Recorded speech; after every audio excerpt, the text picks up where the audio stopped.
Hello and welcome to tonight's Truth Proof. Tonight's live stream, we've got a great guest on tonight, and I'm sure by the title card you know who is by now. So she is absolutely brilliant because she's got her own stories to tell and fascinating.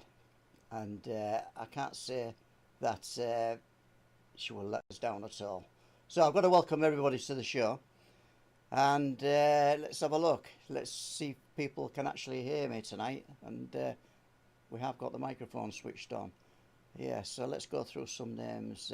We've got Mark Rhodes, Blue Shift, Tino, Teresa Walker, Alison Buttle, New Heathen, Laura, Rebecca King, Don Lodge, welcome to the show. Don, Space Cadet Lottie, Tony Worrell, and there's no more scrolled up, but everybody who was in the chat tonight, everybody who was on the show, welcome to the show. First of all, I've got to thank everybody for the past weeks who've sent super chat through. It's always welcome, keeps us going, keeps us on our toes, and yeah, all very good. So let's kick off the show. We have a little intro to play, and batten down the hatches, tie everything down in the garden. Don't let the trampoline roll down the road, because here in the UK we have it bad. Okay, let's roll with the show.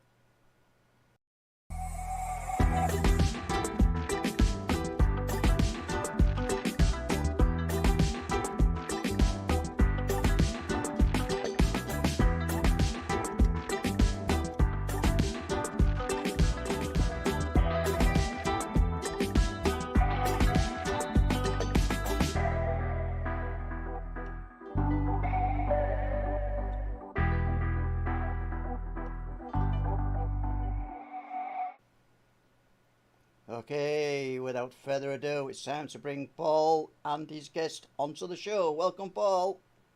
Thank you, Les. Another week again. Great stuff. And tonight, I think everybody in this chat knows, and a lot of people will watch live streams after this week's to follow will know that we're talking to Deborah Singleton. And I'm really pleased that you sat here at the other side of the screen, Deb, because I know that you've got some interesting stuff to tell us. And Thank usually you for having me. yeah, well, you're welcome. You're the one usually asking the questions. But yes. You've written the books. I think it's 2 now, is it? Yeah, it is, yeah. Just short books, but it's all my stuff, my own experiences, yeah. Just as valid. It's all great stuff that's inside them. I mean, if you want to kick it off and start with some early experiences, if you've any to tell us, or anything in the books that you want to talk about, you've got the floor. Early experiences are sort of the first thing I remember, which I only remembered a couple of years ago because somebody triggered it, was me laying on the side of my bed as a kid.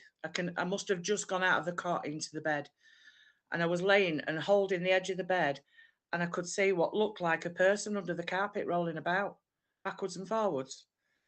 And I just remember looking. I don't know how many times it happened. I just remember this memory was triggered by somebody speaking about her daughter having the same thing, but a few shapes under the carpet. And I remembered this, and I just remember clinging petrified to the side of the bed, looking at this thing rolling about under the carpet. So that would have actually been the first, so maybe three and a half.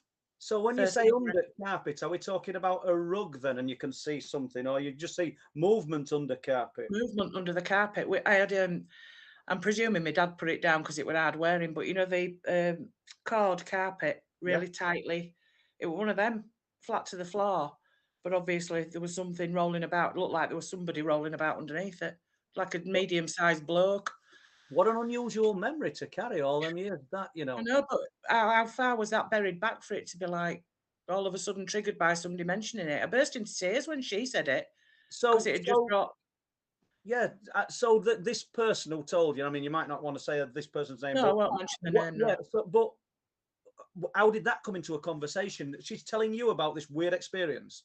Yeah, we were sat chatting. There was a group of us, and we were sat chatting. And she said, "My daughter once told me," and then she started to tell the story about these shapes, human shapes under the carpet rolling about, and my hand flew to my mouth, and I went, "I remember that, but it was only the one person under the carpet." But she said they used to sit up for her daughter But this didn't sit up, whether I didn't watch it long enough or I don't know. Who can say? I mean, and you obviously you can't take yourself back there. But I No. wonder, I mean, you've just said that. I've never heard anything like that before, but I bet people in chat have, or somebody will. And Possibly, yeah. you know, it's fascinating, I suppose. If anybody wanted to talk to you about it or contact you about that, would it be something you'd be interested in? Because Oh, yeah, have you written definitely. about it? Have you written No, about it? No. no, I don't think I did, because I remembered it after. Or did I? Did I put it in the second book? Do you know? I can't remember. If I haven't put it in the second book, it'll be going in the third. Yeah, regardless then. So you're going to be, you know, that's some, and you could do some things to pack around that. Other people's Yeah. account really would help, wouldn't they? You know? Yeah, they would, yeah. Definitely, yeah. It's interesting. I mean, that's thrown me a bit because I've never heard that kind of thing. No explanation for it, is there? I take it then you went through childhood and teenage years without much happening, or you got a UFO sighting? Is it 1976? Yeah, before that, I'd say I'd be about 4.5, 5. Right.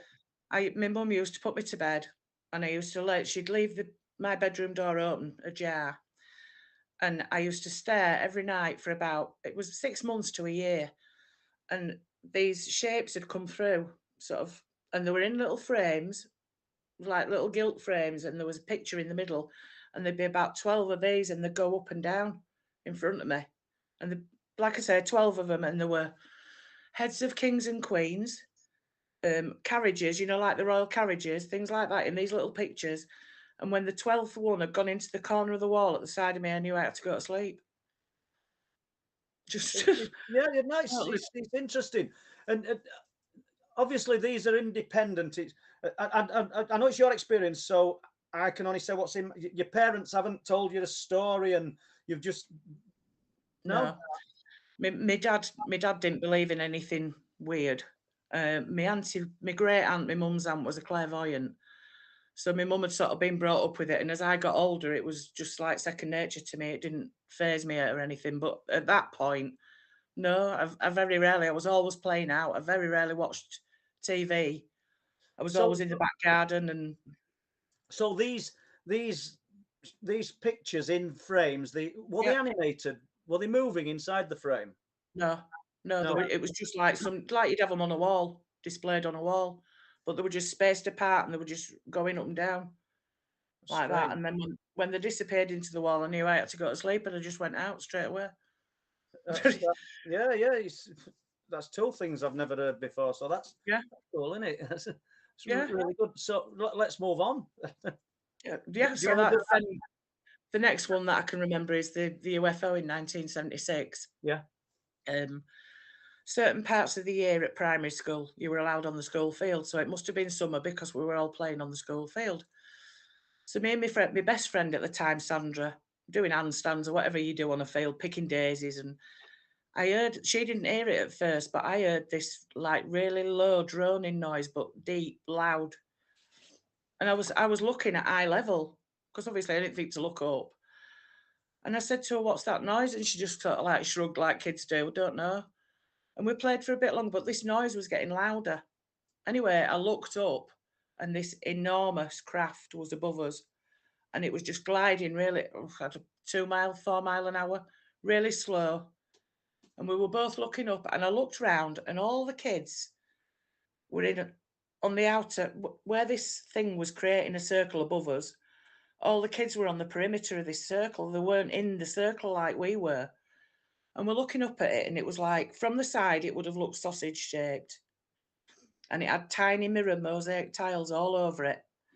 And the only symbol, I think Les has got a picture that I sent him. The only symbol that I can remember on it was like a trident with a tick at the bottom. I can remember other writing on it, but I couldn't tell what it was. And that's the only one that stood out to me. And it was like, how many? Sorry, have you managed to contact any other school children? Not the other ones. My best friend Sandra, I got back in touch with her a few years ago when Friends Reunited was on the go. And we'd arranged to go have a drink. So we met at a pub near where we both used to live. And we got talking, and then we both said at the same time, "Do you remember?" And we both remembered it exactly the same. Yeah. The fact that it was loud and it was low and it was massive. And like I say, it was just covered in these little mirror mosaic tiles. And we watched it. It didn't shoot off. It didn't shoot upwards. It carried on and just disappeared. There was like, just past the school, there's like a water tower and some trees. And it just went across there and then we lost sight of it. So I could not wait for my mother to pick me up from school. So when she got to the school gates, I'm like gabbling away. And I told her what we'd seen and she rang. At that time, there were only like 3 TV stations. So she rang the BBC, she rang ITV, and she rang Leeds Bradford Airport to see if they'd had any sightings or whether they were doing something. Nobody knew anything about it. And for something of that size, I cannot believe that me and Sandra were the only 2 to see it. Well, yeah, but didn't you say the other children were all stood on perimeter? Yeah, they're on. Yeah. So how do you know you were only 2 to see it? Well, I don't know. I just assumed because they were all playing. They weren't I even see. looking up. They were all just like playing, doing handstands, chasing each other, and Well, but they never came into the circle that this thing created on the floor. Something you might not want to do, but you know the school, obviously. You know Yeah. the year. Yeah. Why not go onto one of them school groups and just put it out there? I did have a look, but I haven't gone right into depth. But I did have a look. But that's an idea actually. See if Friends Reunited were great for that, but that's gone. You know, obviously nobody's disbelieving what you're saying, but it adds more meat to bone, doesn't it? If you can get other people to verify it, it helps strengthen what you saw. And when you say massive, what's massive?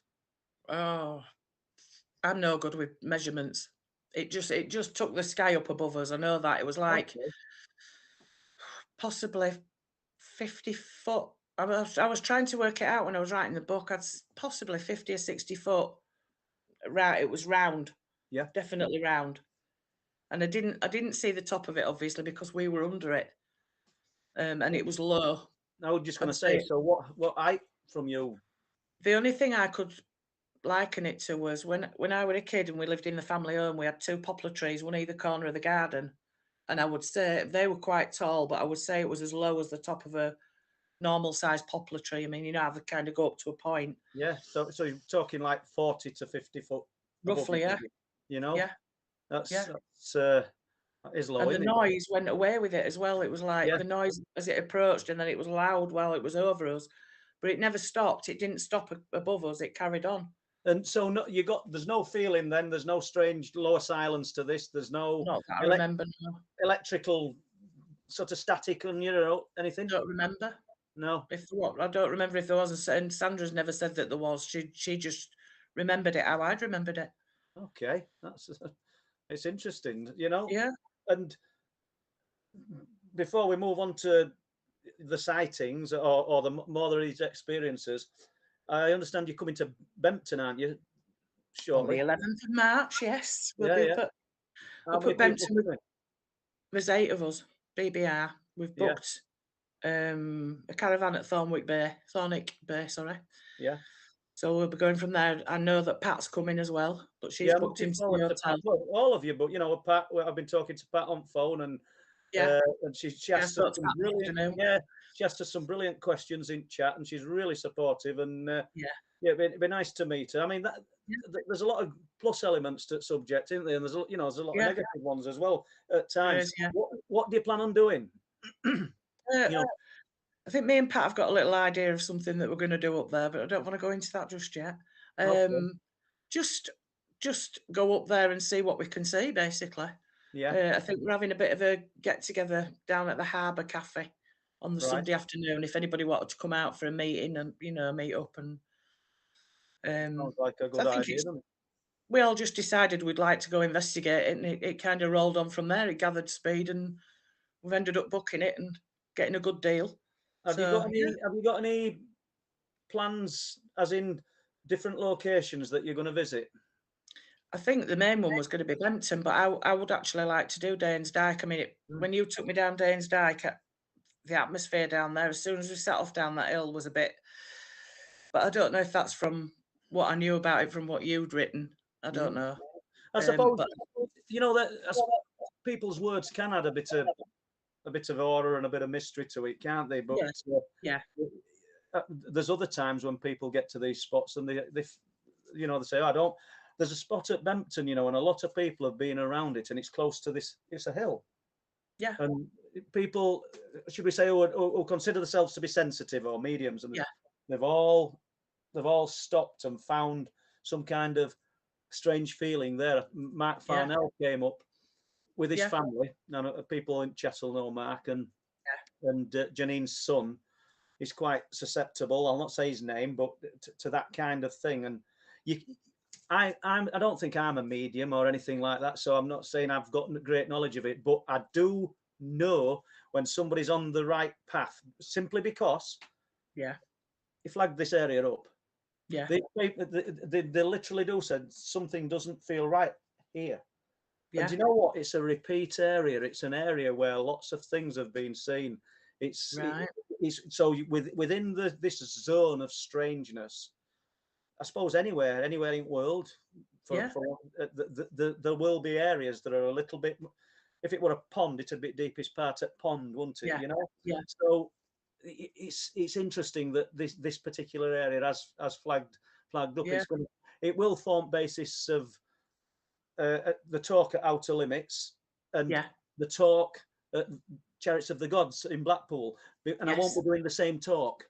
It'll be a variation of all elements. One's going to be concentrating on Wolflands, but we'll actually bring in the multi-phenomena events that pack around the cryptid sightings, and one will concentrate on UFOs and the multi-phenomena events that crop up around the UFOs. And so people might think, well, it's the same thing then, isn't it?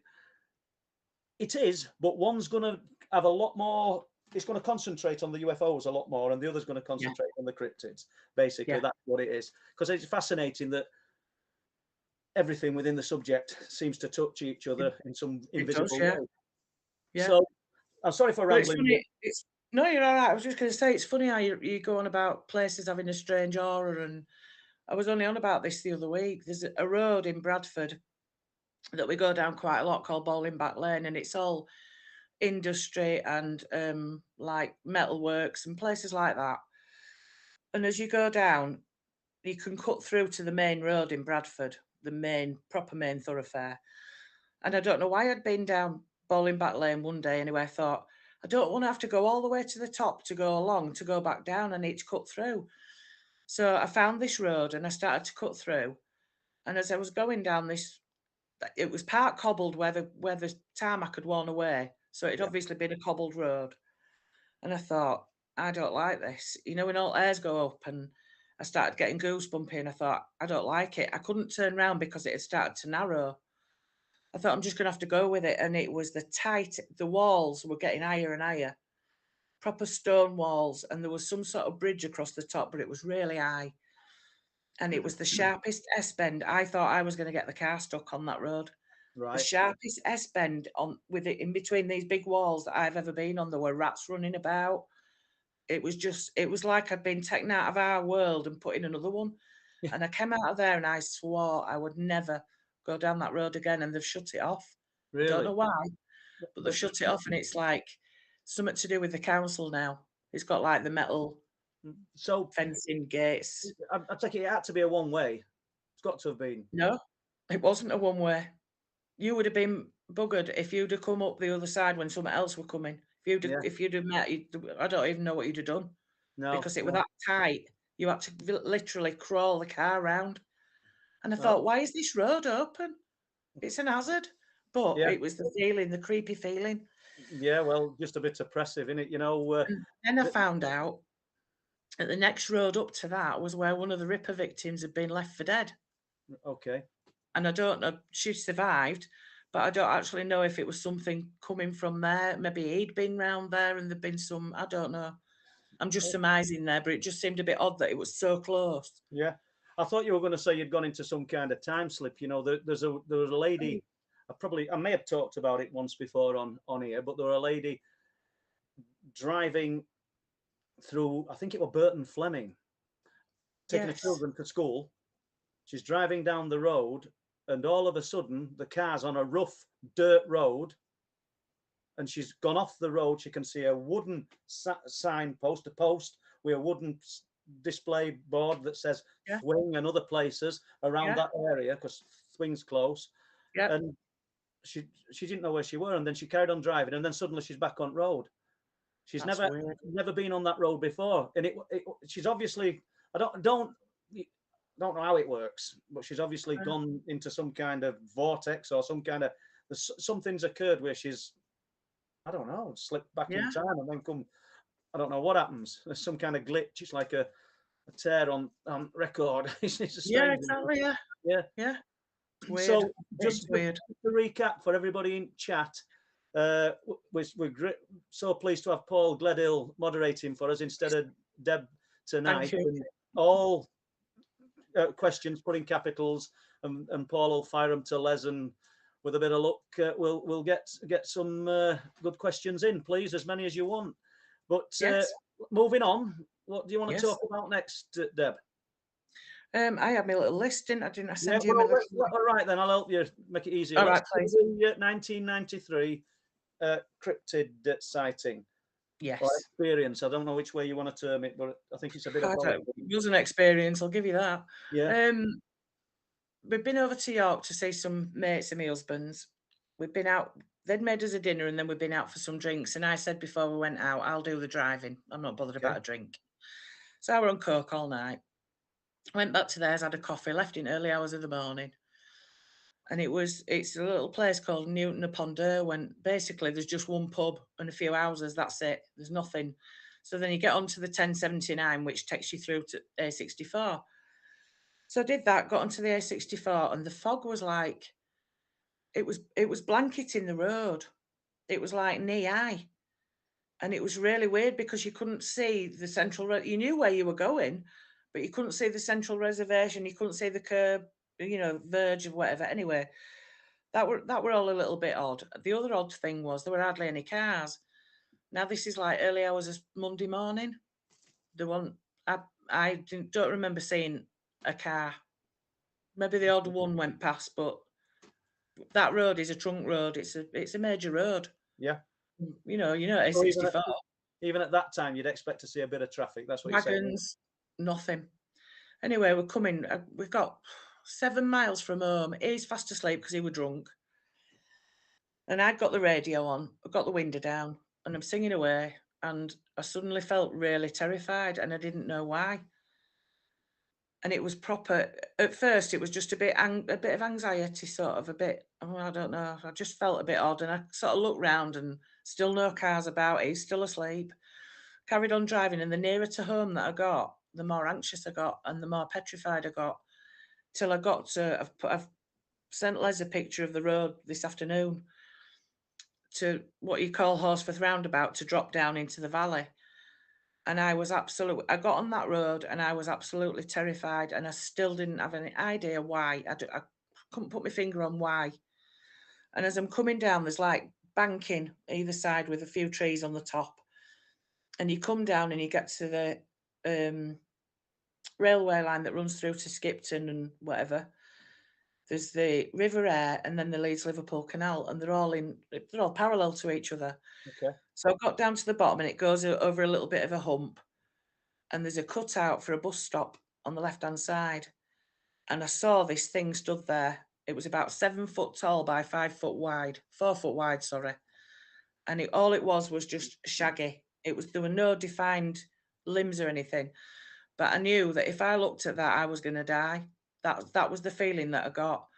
So I concentrated, put my foot on the accelerator, and I shot past it. And as I looked in the rearview mirror, it stepped off the curb and into the road where I'd just gone. And I'm like, by the time we got home, I was checking that much I couldn't get the key in the door.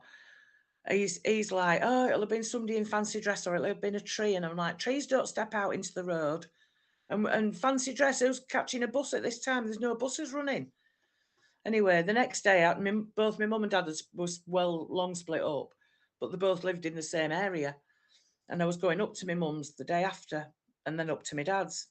And I thought, I'm going to look and see if it's bushes, if I've misinterpreted something. Anyway, goes up, there's like, when they do the concrete fences, Yeah. It's like 2-bar concrete fence that was holding all the bushes back.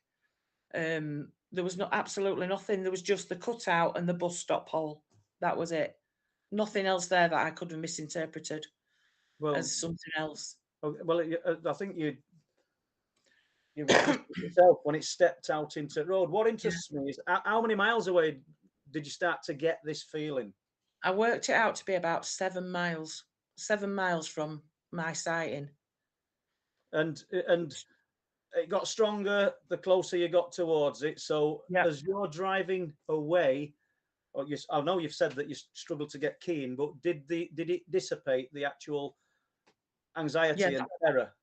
That fear once I'd passed it did, yeah. By the time I reached the next roundabout, I was just more frightened than anything else. I wouldn't have said I was petrified or I'd passed it. So that was that kind of thing. Yeah. So I was more frightened than anything because I didn't know what the hell it was. And when you sort of approached and you saw it and you thought, if I look at it, I'm going to die. Why? What were going into your mind apart from that thought? What do you must have thought about it lots of times afterwards. What do you think prompted those thoughts? Was it that impressing something on you? That's the only thing I can think of that it was like mind speak that's it didn't. It was me that thought, if I look at that, I'll die. It wasn't like it was saying to me, if you look at me, you'll die. It was me that was saying it. So I don't know if it was something that it was projecting towards me or what. It felt like it was my thought. It's almost, but I don't know where that thought came from. Someone wants to discourage you looking, though, isn't it? You know, it's an interesting one. It is. That the fear, the element of the fear and the anxiety and the build up to it. I mean, how many times do we hear this? Yeah, exactly. People's reports that there's something impressing itself upon a person before it's actually seen. We've got, I wouldn't say lots of reports in Wolflands, but we've got a few. Yeah. Similar to that, we've got one on Edge Coast near Scarborough, where this guy's straight down the line man. No messing about. He says it as it is. Doesn't seem to get frightened by much, and he don't mind admitting he was terrified. You know, and the guys in the forest. One of them, as it happens, the one who didn't go on camera, but one of them knew that thing was there long before it appeared. He could feel it, and as they left the forest, you know, that morning, he was still saying, "It's still here. It's still there. It's still watching us." Then we got to a certain point, and he just said, "It's all right now. It's gone. We're all right now. It's left." And I kind of can't get my head around it. I don't disbelieve these stories, but I can't get my head around what's impressing it. There were no verbal communication to you, as in whether it's this what people term as the mind speak, or whether or anything audible. But you were overwhelmed with that fear. I'll not dwell on that. We'll just jump to Les and see if he's got any questions from people in chat. Hi, Les. Yeah, hi, and thanks, Deb, for coming on tonight's show. And thank you for having me. Yeah, some really great accounts so far, and I'm intrigued by the last one. Yeah, we've got some great questions in tonight. I've got to say thanks for all the questions that have been forwarded, and as Paul said, Paul Gledill is doing the moderator tonight, and he's nearly doing as good a job as you, Debs. Yeah. And before you get to the question, Les, I'll put you on par with you, I reckon, Debs. Anyway. Oh well, I'll have that. Just before Les gets to the question, just a word for Paul. If anybody wants to, I think they're on YouTube. Paul will correct me if they're not, but he's done some great podcasts. The Fright Before Christmas, over a number of years. Obviously, we can guess when they were. So they're worth looking up because he's a great speaker and an interesting bloke to know. Les, good stuff. Fire away. Okay, I think this question is from Kim King.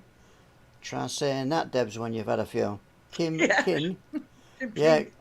Greetings to all.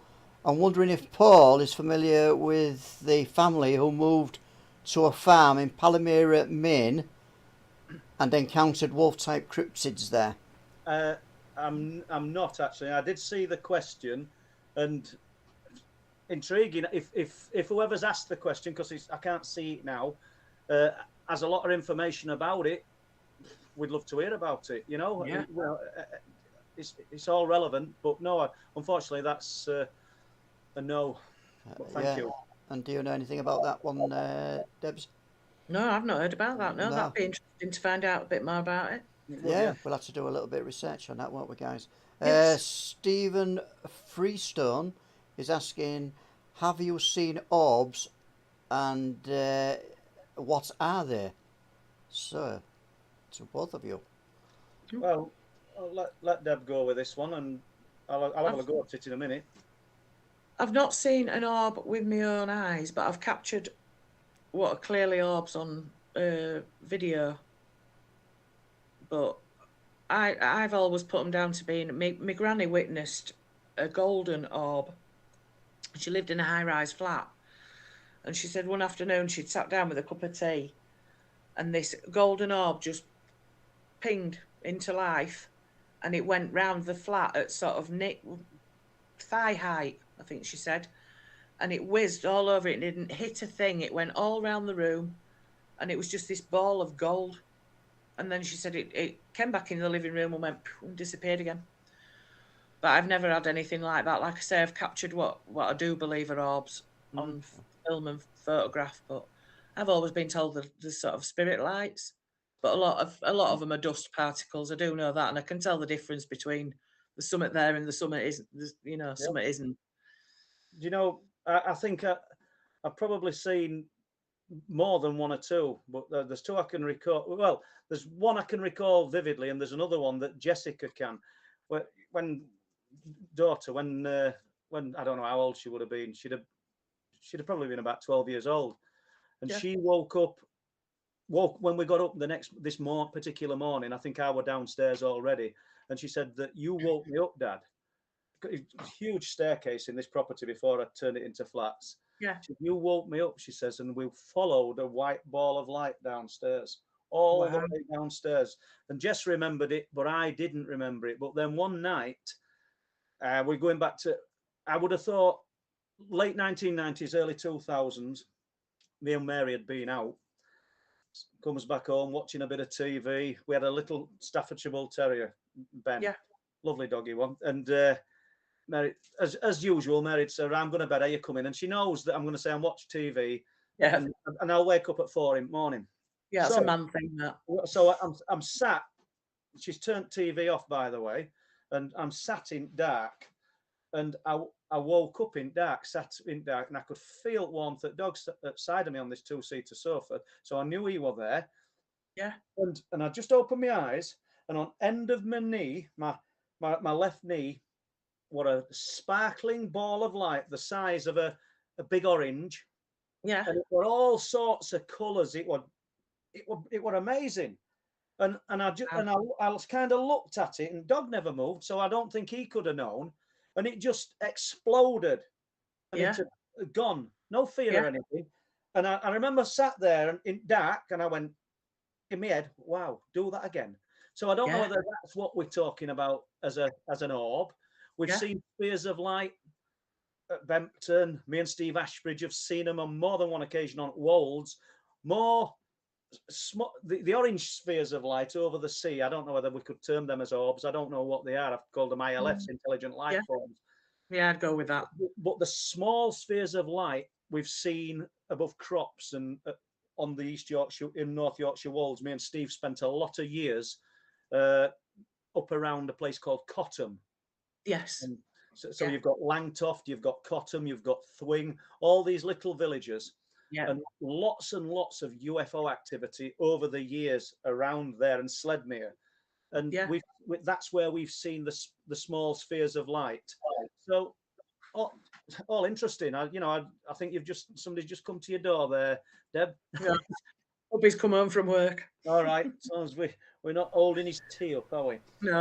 No, he can sort his own tea out. Right, that's good.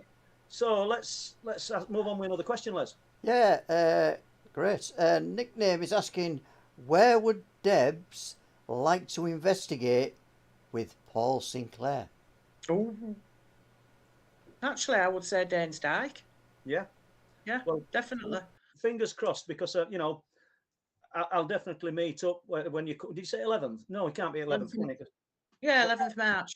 11th of March. Yeah. Yeah. Yeah. Can, So yeah, we'll Can I definitely get into Dane's Dyke. You know, yeah. Can I just interject there? And Yeah. it's only for the reason for people who are listening in from outside the area. Can you tell us a little bit of where Stank is located? Yeah. Do you want me to do that? Yeah. If you're more familiar with it. Dane's Dyke's in between Bridlington and Flamborough Head. You're on the East Yorkshire coast in the United Kingdom, and it's I think it's about 2.5 miles earthwork that cuts across the headland, that basically cutting Flamborough Head off Yeah. from the mainland. It doesn't, because there's a road runs through, and it's in places. I mean, a lot of the books will say that it's 10 to 20 foot deep. Yeah. Well, the people who've wrote them books have clearly never walked all length of Dane's Dyke, because if you go to north side near Bempton, in places it's closer to 30 to 40 foot deep. Not that it Wow. means so. Originally, people thought it was built by the Danes, or you know, this as a defensive kind of Yeah. element to it, and hence the name Dane's Dyke, because there's a Yeah. strong Viking element to Flamborough and that area. But I think Canon Greenwell did some excavations on it in the 1800s. People might correct me if I'm wrong here. It might be early 1900s.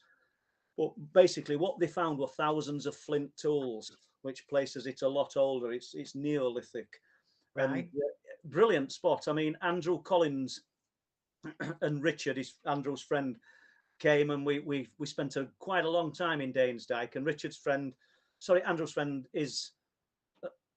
picks up on things. Yeah. And they're really into meditation, and I'm not that much, but I'm not knocking it. So, but Richard picked up on the presence of early peoples and all sorts of things, and whether there's any truth in it, I don't know. And that's no disrespect to Richard, because he's a lovely guy. I just don't know, because I've not experienced that kind of thing myself. So yeah, interesting place. It's got a ghost of a white lady, which is interesting in itself, because everybody I've spoke to who's seen the white lady has seen a sphere of white light. Wow. I haven't heard anybody say that they've seen a white lady floating about in a sphere of white light. And we've done this one, and I probably sound like a broken record, but down on cliff tops at Bempton, we've got the ghosts of big railings, where the fishermen report this guy, but it's a white light, because they think he's got an headlight on. So it's our interpretation of what we want to make it fit into what we can comprehend, basically. Definitely. Definitely. You know, somebody might step forward and say, "No, I've definitely seen the apparition of a white lady." You know, I'm not in a position. It's not a competition with me, but I do like to point out that the stories I've heard about the White Lady of Dane's Dyke have been a sphere of light. Yeah, and that's what you've got to go with, isn't it, till you've heard anything else. There's loads more to it. I mean, there's a guy. I won't go into too much detail, but there's a guy who's lived in the Dyke for 13 years. Yeah, lovely man. Keeps himself to himself. I know him fairly well, and does his own thing, and doesn't bother nobody. He's great. He's a lovely guy. But what I'm getting at, I've asked him if he's seen things in the Dyke. Now, there's nobody better placed than this man. Yeah. Apart from the big cat, which he's seen on numerous occasions, said he's seen nothing. You know, you know, there's two sides to every coin. He'll be there tonight, and when I say living it, he's in his shelter, home. It's not a bungalow. It's and you know, it's only because I get in all these awkward places that I found out where they were, and no, so that's interesting. Has he never heard anything either? Because it's so quiet down there. It's took years. This guy is quite solitary. Yeah, does his own thing. And it's took years of just asking. You know, if I go to Dyke, I haven't been for a week or two, I must admit, but I'll take him a bit of food, or she'll say Mary will. Or she'll give it me and say, make sure you give it him, because she knows that if it's chocolate bars, I'll probably eat it myself. so you know, but it's took years, and just I never got nothing. Then I got it. Yes, I've seen the black cat. I've seen it on several occasions when I've got up in the morning, close to the camp. So he's seen that. So I don't say, so we know that exists. We know that exists because myself and Bob Brown have seen it just off Hewson Lane back in 2018, I think. But a few months ago, he did kind of admit or allude to that during the night. He says, because I said, what about round your camp when you go on the night and sort of get settled down? He'll say, well, I don't come out. As soon as it gets dark, I don't come out till it's daylight. He says, but I have heard animals, and I think the badgers and foxes, I can hear things rooting about, and he's probably 100% correct. But he did say there's times in the night when it's quiet that the quiet actually feels different. It's too quiet. It's this lower silence, and there's more. There's more, and it's just how much people want to tell you, and you've got to respect that. You can't push people. I know. Yeah, it out of a minute.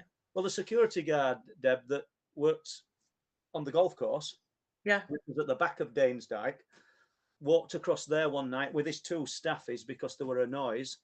He could hear some sort of ruckus, and there's no street lights. There's nothing in Danesdyke that's apart from the car parking area, and they'll light up where little cafeteria is in summer months. He said, and it just sounded like, when monkeys put on a display in forest and they're smashing trees and ripping things up. He says, well, some were just running about the top end of the dike doing that, smashing things up and breaking things up. And this guy is a big guy, and he says, I said, what do you do? He says, I got my dogs and I went straight back. Turned round. Yeah. He said it were quite frightening, whatever were happening, because it were running through the trees at speed in the darkness, breaking things. Excuse me, and making a noise as well. Making a noise. There's nothing native to our land that does that, is there? He likened noise. I'm not going to do it because I'd look silly, but he likened noise to that this thing we're making between a beagle, a large hound, and a cockerel. He says it were making this weird sound, like this howling, barking, howling, and then high-pitched sound as it were running. Right. Yeah, that doesn't sound right, does it? No. Have we more questions, Les? Yeah, I've got a little intriguing question. Now, I know behind you, Paul, there is a map, and on that map there are lots of pins. Now, I don't know if them pins represent fast food outlets, fish and chip shops, or pubs. So, Tim Brennan, Tim and Mel are asking, what are the pins, Paul? Well, the pins, the yellow ones, are the areas where, if you can see them, and there's when your computer pings and someone's just come over the screen, where the light forms or the UFO sightings are off the coast. There's a lot actually near the magnetic anomaly area for some reason. The red pins would have been basically and we're going to choose as words wisely here, the animal deaths. Yes. The white pins are missing people. And then we've got the cryptids, which I think are green, and then the blues are the cat sightings. And it's brilliant because, like you, Deb, have been doing database for truth proof books. Yeah. It reveals patterns and clusters where these things are happening. Do you know what I mean? And so that's basically what that is. And do you want to touch on that database you've been doing for a second or two, or? Yeah. Because you've been doing it, you and Don's sort of putting it on, and you're collating it. So what's basically I'm going through. Well, I've done books 1, 2, and 3 truth proof now. I'm on the 4th one. But what I do is I make myself a little table, and then I write it down. So I've got the date it happened, the heading of what it is, the actual account, and what page it's on. So I write all that out by hand. Then I convert it into what do they call it? A code, which sounds like I'm really, really clever, but it don't. Don sent me the actual thing, and I just replace what he's put, and then send it all through to Don, and he puts it on the database. But that again, with you saying about the clusters, that has just shown loads and loads of connections to each other as I've been going through these accounts, and the wallaby deaths. Just I had to stop doing it for a bit there because it was just one after the other, and then when it was happening over here, it was happening in Australia at the same time, exactly the same. Clean clean cut. cuts and yeah, You know, it's interesting because I did actually reread that what you on database other day, and yeah, it prompted me to get back into library and get into microfilm. yeah. But they stopped putting the newspapers on the microfilm in 2010. I don't know, whether, economic reasons probably. So obviously it's just the paper copies. And every time I've asked for the last 4 or 5 years, have you updated any yet? They haven't done, and the papers are ready for binding. So I went in, and luckily, I don't know, they're really good with me at library anyhow. They're great staff, and No, they'll know you by now. yeah, well, they fetched me all 2011's papers, and I went through them. I went through half of them earlier in week, and I went through other half today. Yeah, Believe it or not, yeah, just to look. And what I found interesting, the first, the paper says that that 4 of its wallabies got killed. yes, It's weird because we're not even allowed to say this name bit sounds of it without getting punished. So they got killed, with their heads removed. yeah, But that wasn't the case because I spoke to the zookeeper, and there was one done before that. But the date it was done was the 15th of June. yeah. Now the 15th of June is a prime area that's shown up in lots of things around this location. But what I find interesting, in the same newspaper, and I've photocopied them, these copies, the same newspaper, there's a guy wrote in who lives at Flamborough, who said he'd seen UFOs, spheres of light, on the 13th of June, which is interesting. You know, because everybody in this chat, everybody who listens to this afterwards, you know that sometimes you'll open your newspaper and somebody will have seen a UFO, but it's rare. You know, over a year, you might get 2 or 3 reports. Yeah. But here we have this report of, and we'll just stay with wallabies for a moment, then people will understand why we're on about them. Yeah. This 15th of June wallaby death, and then we've got the UFO sighting 2 days before. Can't say they're connected, but it's interesting. You've got 2 unusual occurrences. Yeah. But the reason you've highlighted the wallabies is that they had 6. It says that 5 of them got killed and they had to rehome one. Well, I know that 6 got killed because I've been and spoke with zookeeper. However, the interesting part, and the part that made it interesting for you, was that in that month and the months that followed, wallabies got killed in the same manner all over the UK. Yeah. Oh, and they're not something that you can just catch. It's not. They're not No, talking they're not. wallabies. They're on like little springs, and you never catch one. That Tigger.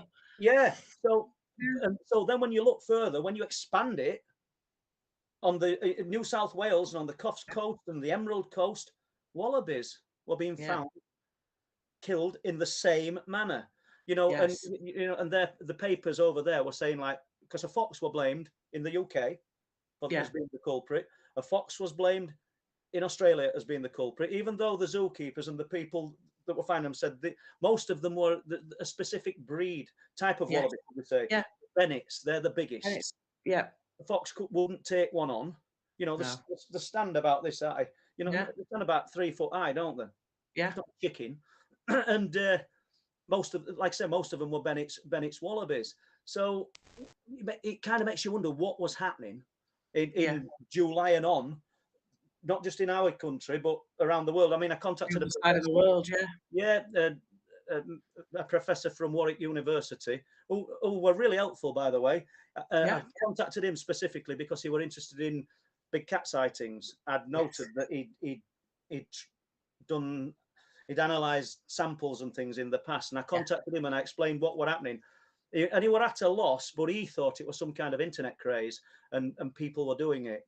Once again, we're looking for the earthly explanation. Now, no disrespect to Professor, I might contact him again because I want more information. But to me, and I think I put it in Truth Proof too, I think that's what it were written in it, the wallabies. To me, his explanation were even more ridiculous than something unseen, some unknown phenomena could be doing this, because you've got an animal that's absolutely lightning fast. Yes. And they're absolutely being stopped in the tracks in such a way. It wasn't just the captive ones either. They were being done in the wild. That's correct. Yeah, in Australia. So, can you imagine going out there and catching a badger or catching a fox or? Impossible. Just, That's yeah. where we were at with the Cliff Lane or around the Cliff Lane animal deaths, when people, Yeah. a lot of them were sheep, as in Yeah. livestock. But Yeah. One day, accompanying that, Deb, we've got fox, badger, roe deer, probably, as I've said before, maybe a greyhound's as fast, I don't know, but definitely one of the fastest animals in the United Kingdom. Yeah. And everybody knows who sees one in wild. They don't hang around long, and you're not going to catch one. So interesting. So I've rambled a bit there, haven't I? And it's your show. So what? We covered the database there. Yeah. But it has been interesting. It just does show up all these different links to things, and you're like, oh, that happened on that day, and the day after that happened, and it does highlight a lot. You know, I don't always get it right though. You know, and it's highlighted is the word. Somebody wrote to me today, and I'm really annoyed with myself, and I don't mind saying it because I've got a date wrong on one of the sightings in Truth Proof 4, as in I've put the 22nd of September for a full moon, and it was the 2nd. And it's really, but I have to hold my hands up because it's my mistake. It's not your mistake. It's not yours. It's not Don's mistake. Or anyone else's. It's mine. And I looked at it, and I can't see myself doing it, as in then. But I know that there's only one person to blame. The day's correct, but it's 22 instead of 2. So I'm really annoyed. But with that, will have to be amended. Together an awful lot of accounts and all the words that you've written in the book and what have you. You know, one mistake out of all that, I don't think that's bad. Oh, listen, the point is, the guy who flagged it up, he did it in a good way, and I'm full respect for him, because I'm pleased he has, because I can amend it now. Yeah. Do you know what I mean? Not many people probably would have looked at the date. It's just like when you said, when I said that myself and Lee Hayward, you know Lee, we saw this huge orange sphere, incidentally, just below that hillside, with flagged up as being the hot spot. And that was November 14th, 2019. 2 days before, there was a cryptid report on November the 12th, about a mile and a half away at Speeton. So, and that was a full moon. Once I read that guy's email today, and I wrote back to him, I said, there's nobody to blame, it's me. And, you know, thank you for flagging it up. And, you know, I really appreciate that, because I can amend it. But it's prompted me to go and look at November 12th. Do you know what I mean? I thought, have I got that wrong? But it's easy, you know, nobody's sort of infallible. Have they? No, definitely not. Yeah, that's true. So, Les, fire us another question if you've got any. We've got lots of questions in tonight. A great show so far. Thank you very much. And I've got, right then, we've got, let's have a look. You've got eating on. I feel like I've got to take my shirt off. Yeah. Blue Shift. Right then, Blue Shift is asking, any black triangle sightings, Debs? No, I've never seen a black triangle. I've seen some very strange, I would call them UAPs rather than UFOs, because I don't know what they are, but no black triangles. Although the thought of them, I've heard a lot about them lately, and they absolutely fascinate me. But no, I've not personally witnessed one. There was a big wave of them, wasn't there? You what, Les? There was a wave of them in the late 90s. Yeah, I think from 1994 onwards, but the much earlier as well. I think, I'm not sure if John Hanson talked about it last week, and I haven't got the details to go into, but I'm sure he talked about one in 1950s. You know, a report of one. Yeah, you know, so it's so interesting. And what's amazing about these triangles is the fact that they're so huge, and most of the time they're sort of static, aren't they? They're just hovering. Yeah. And not only that, there's no sound. No. You know, what silent, sort of do that. And as I've broken record Paul again here, but as I've said before, if they're man-made and they're from 1990s or even earlier, if they've won a lot since 1990s with technology, why aren't we using them to settle conflict? Why aren't we using them? I don't know, if they're so big, and they've got some kind of obviously new propulsion system to be able to be silent and hover. Why aren't we using this new energy if it is ours? You know, exactly. It's not, but if it's somebody in the chat, somebody email me and tell me why we're not using it. Because it's free. Well, there might be some way of, I don't know, fusion, is it? Nuclear fusion? I don't know what they'd be doing. Like that, yeah. Yeah. Yeah, I think Debs is onto something there when she says if there's anything free, we're not really going to see it, are we? No. In No. propulsion, travel, car, vehicles, anything. That's just my take on it. Andy from Codes of the Unknown. You might know Andy, I've Debs. never heard of him. Yeah. Ask a Deb, question from him. yeah. Deb, talk about the burning triangle. Well done. Yeah. I got in touch with you about this, Paul, when I'd seen it. We were coming back from picking my mate up from work in Crossgates in Leeds. It's a dual carriageway. Rush hour traffic. It was really busy. It was October, November time because I remember it getting dark really early. So I picked her up and was stuck in traffic. And where we were stuck, there was a crossing. So every time we were going to move, somebody pressed the button. So we just sat there. And I was like leaning on the steering wheel like you're doing. I'm looking out the windscreen and I went, what the hell's that? And it was a triangle in the sky and it was like it was made out of flame. Bright orange flame. And we're staring at it and we're like, must be a Chinese lantern. And it was doing these moves, but it wasn't like it was being blown about. It seemed to have a little bit of a pattern to these moves. 1 minute it'd be there and then it'd move down and then it'd move across. So we're staring at this. The traffic wasn't going anywhere. So it was a good 7 to 10 minutes we were looking at this thing. And it was still in our eye line. It didn't seem to be going any further away. Anyway, eventually, and people were like looking up as they were crossing the road and then they'd go off. Anyway, my friend were watching it and she said it was just sort of still there in the sky. And then I'd mentioned it to Paul, yourself, obviously. And I said about Chinese lantern and you said, but Chinese lanterns aren't triangular. Well, And I that's thought, true. actually, no, they're not. And they don't burn bright orange flame like that. They're more of a whitey, yellowy flame from what I haven't seen many Chinese lanterns, but Eventually traffic moved off and you left yeah, it. Yeah. yeah.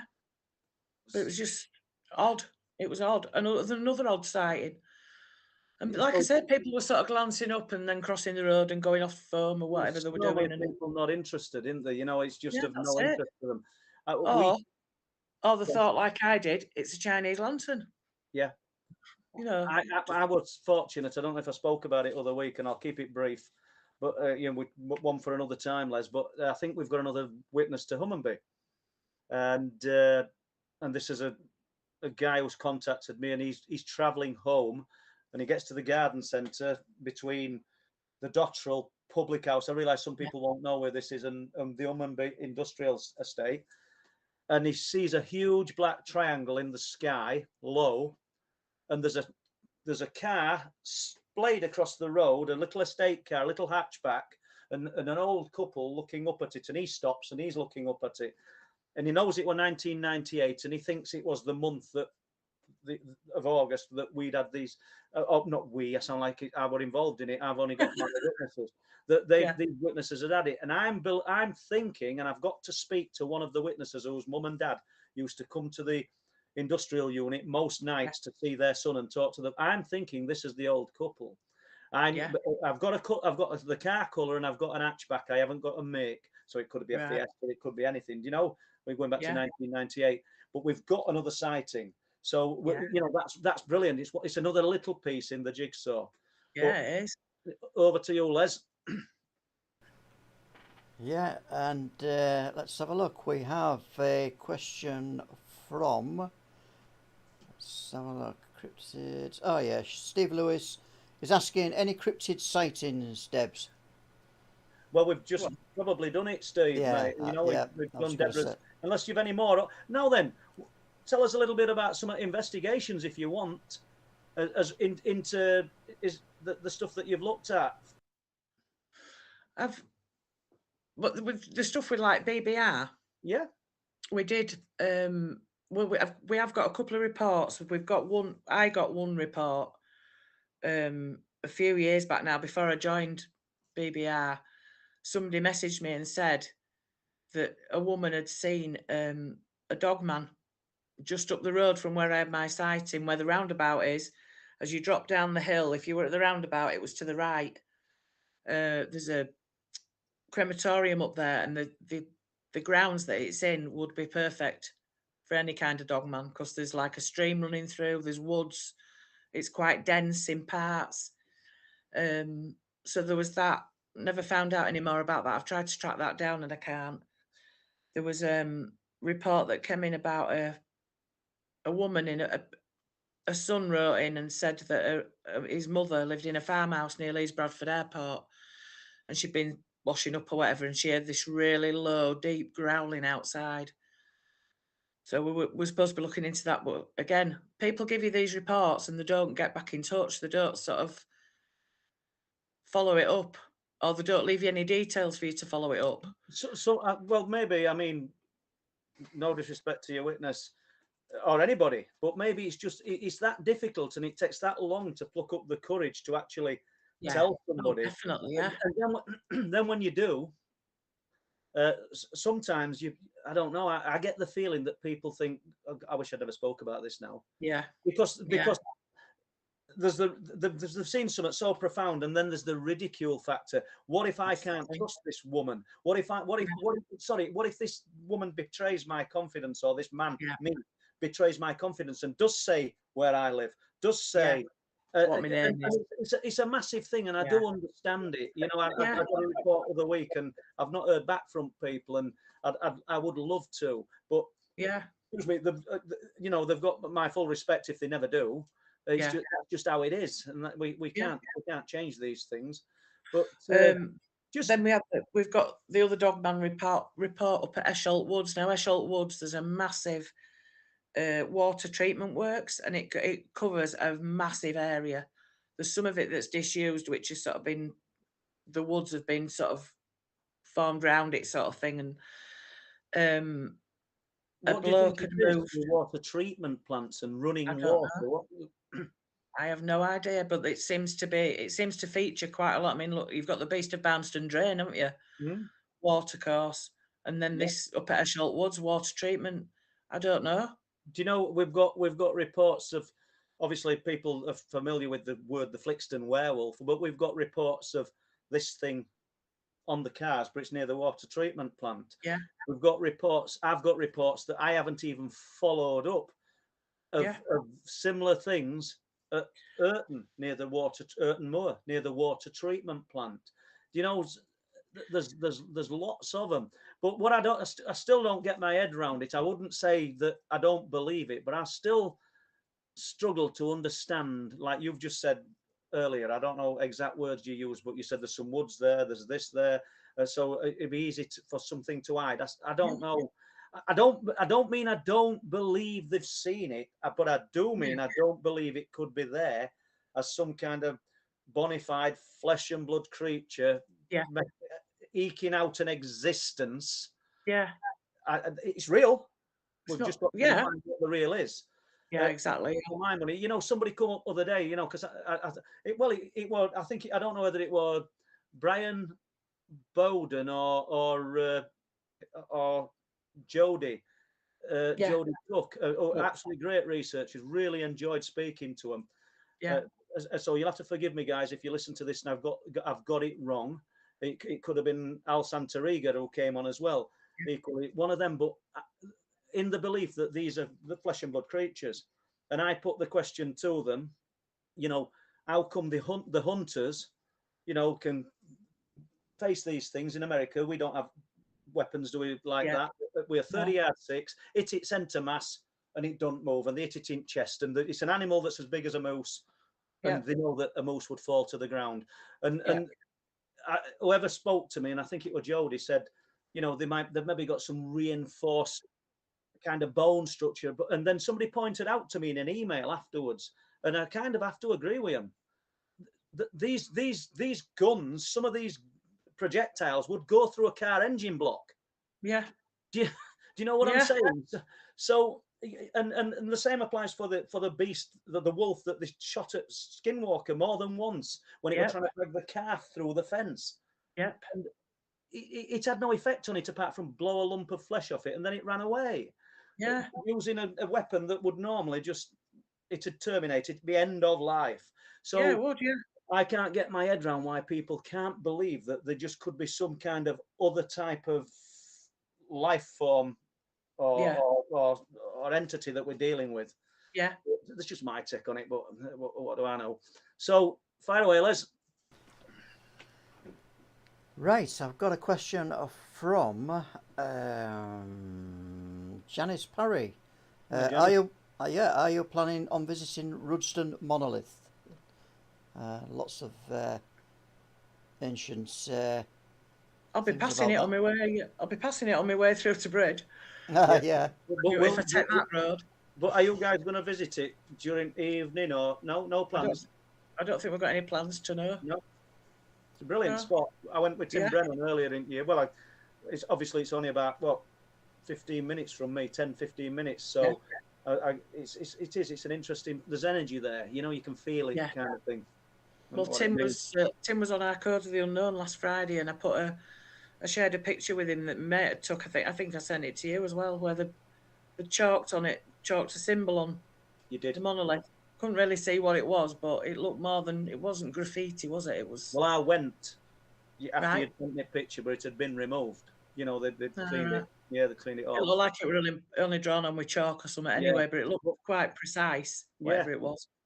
But unfortunately, I didn't get nowhere with it. But there you go. Yeah. That's life. Yeah. And so the monolith, it's interesting. And you know,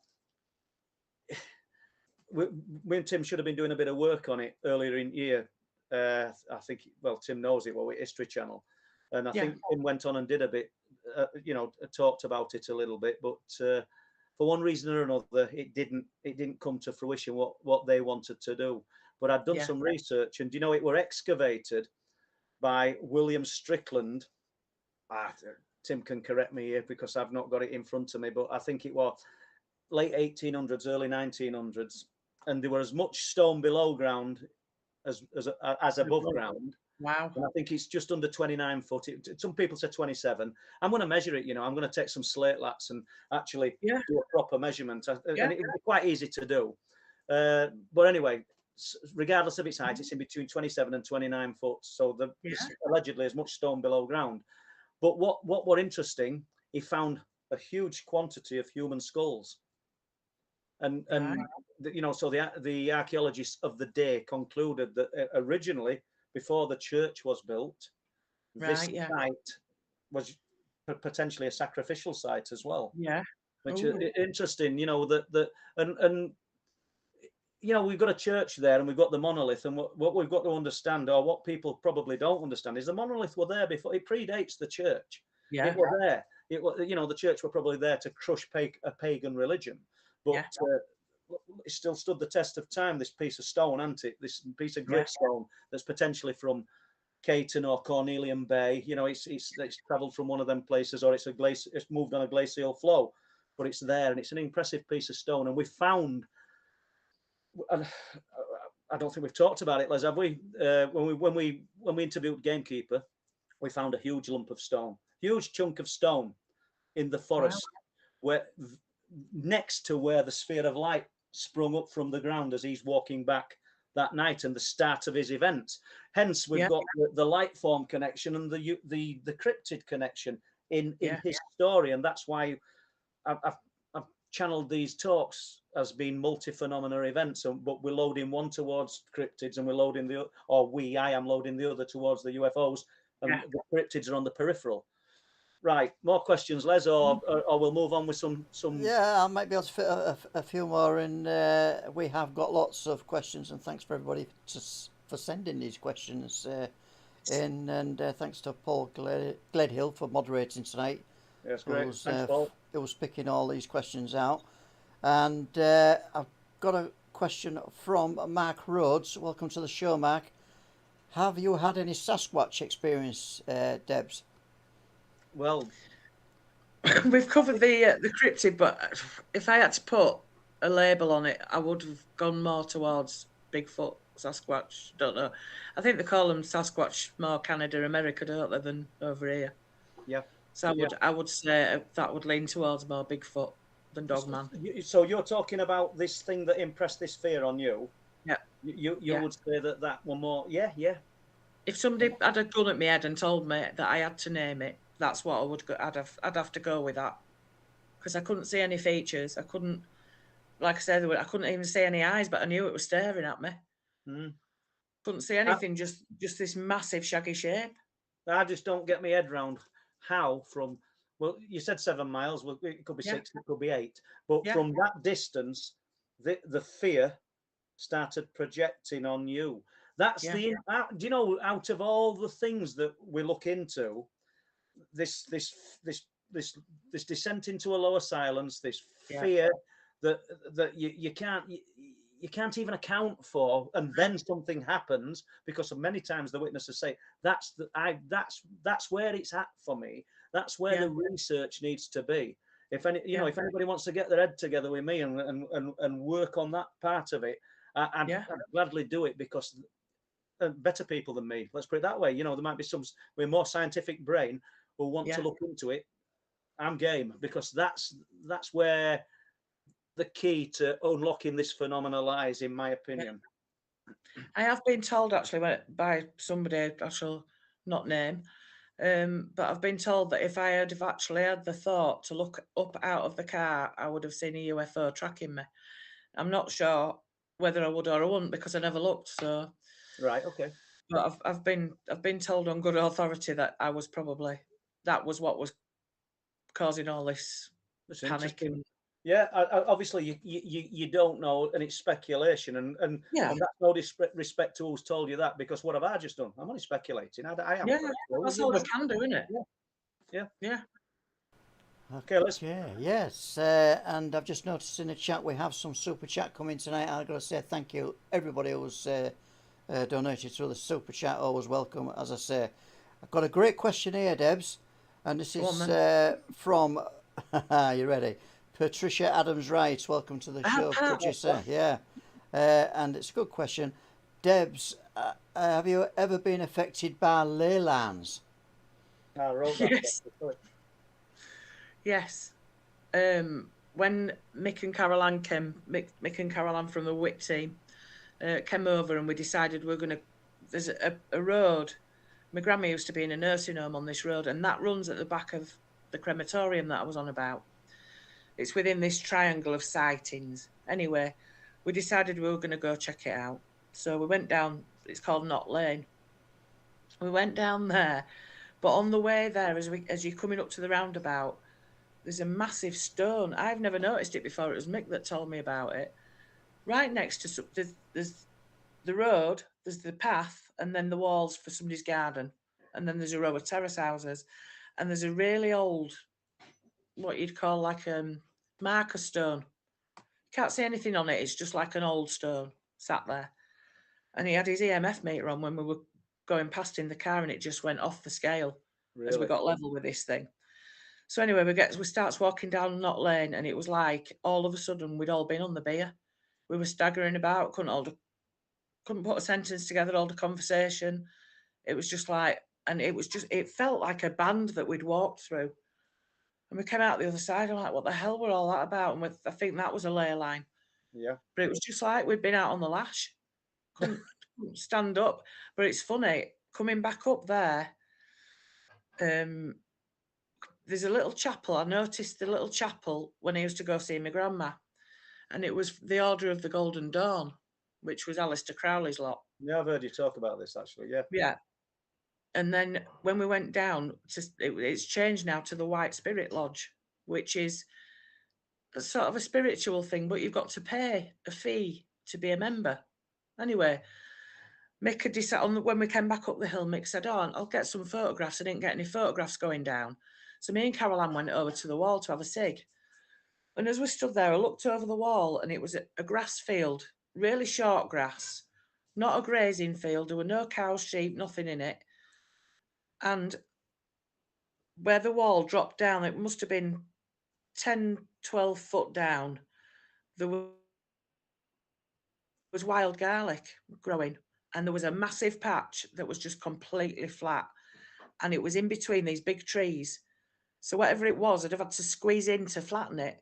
But all the wild garlic round it was still stood upright. There was just this big patch, like something massive had laid there. And it was like, we just kept staring at it. We couldn't work out how it could all have got, because the rain wouldn't have got to it, because it had got to the rest of it. Like It a was just patch in corn with no tracks Yeah. leading to it, or a circle in snow with no footprints leading to it. Exactly, yeah, that sort of thing. Yeah, Very, interesting. very strange down that lane. Yeah, Very strange. Yeah. Okay. So yes, that was to do with the ley line, I think. well, Interesting. I mean, I don't know much about ley lines, and I know Tim was, Brennan was in chat. We do plan on doing a bit of work on ley lines at some point, and Tim might end up going off in his own direction because and that's fine. But him along one ley line, you along another. Yeah. But we have talked about it, and I think nobody will ever. I'm going to say it on air because if I don't, I'll say it to somebody else, and then we'll have some researchers claiming that they've discovered something incredible. And I don't know how incredible it is, but you've heard me talk about the magnetic anomaly of Bempton, which is a pilot friend of mine who's a bit more intelligent than me worked it out for me. I could just say I've done it, but I worked it out at 20 miles. It's 18 nautical miles off Bempton. Right.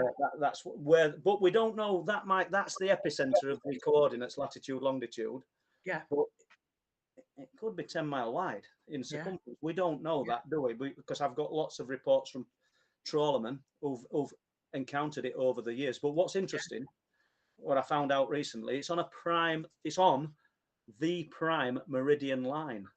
So if you type it into your Google and look at prime meridian line and watch it go through the Earth, around the Earth, you will see it passes through the magnetic anomaly, which is an interesting one. And I only say I just want to get it in before some other researcher gets in there. It becomes their idea and their suggestion. So I'm sorry, mates, I've got it out there before you. So yeah, fire away, Les. Okay, MKMD Exploration and Paranormal is asking. Hi, Mike. Yeah, ask Debs what her thoughts are of the moon, and did Neil trip over the buggy when he was jumping? She'll laugh at that one, you see. So is that an in-joke? I don't know. Yeah, I don't believe we went to the moon at all. I'm not. Yeah. I know a lot of people say that the moon is a holograph that's being projected into the sky and what have you. I'm not actually sure about that. I'm a kind of fence sitter when it comes to that. But one night I was sat here and I was thinking, oh, that moon's really bright. I'm looking because we've got trees at the bottom of the garden, and I'm looking. I'm like, it's ever so bright. And then when I came to shut the door, the moon was actually over to the right, and I don't know what the hell I'd been looking at, but it had gone, and it wasn't the moon. So, as for the moon landings, I don't ever believe that we've been. There's too many discrepancies, which is for another program. But yeah. I'm just looking at a question. That's all. Yeah, sorry. Looks a bit weird. Trying to read some. Sorry, Deb. And my views on the moon, I've got absolutely no idea. People said to me, "Have you read this? Have you read that?" I don't read books. I'm sorry, I don't. I've no shame in saying I knocked nails in wood from leaving school. I weren't that good at school, and that's me. Take me or leave me.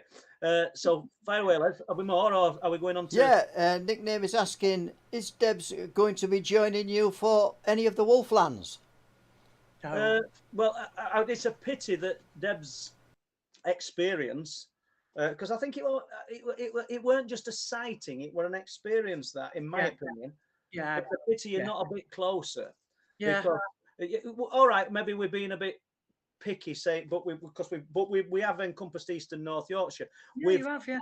But having said that, Deb, we brought in Dean Cooling, who we must get on. We must get on this live chat, because anybody who knows Dean Dean speaks the truth. I mean, regardless of whether you like to hear it or you don't like to hear it, he's a good guy who speaks the truth. And his sighting, his encounter in Wales is brilliant. And so he came with us. He travelled all the way from Wales Yeah. what a day that was. It was horrible because his sat nav went wrong, so he got there a bit late, and we ended up in forest.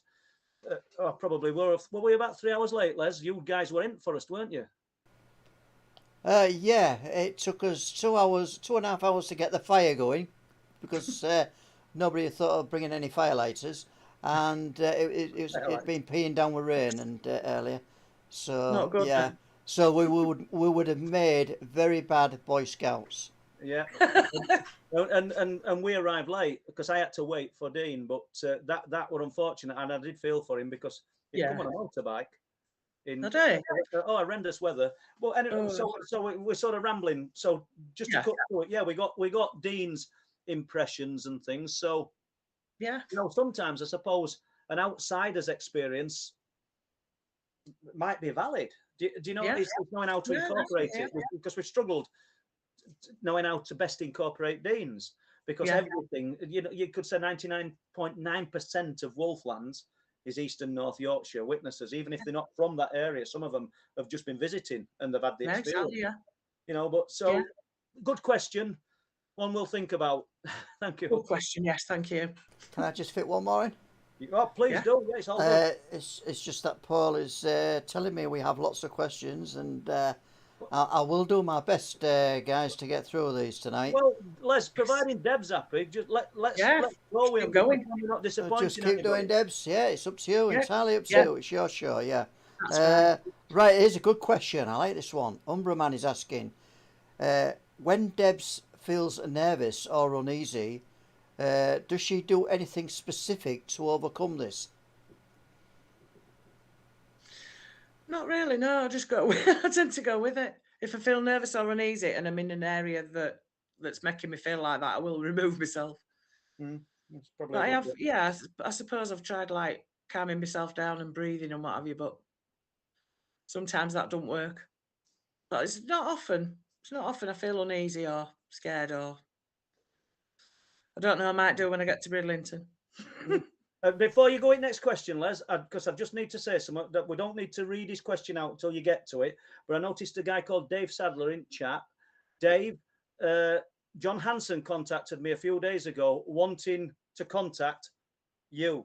I'm assuming it's the same Dave Sadler, because so Dave, if you want to contact me after show, email or on Facebook, I will look out for it and try and connect you with John if you aren't already.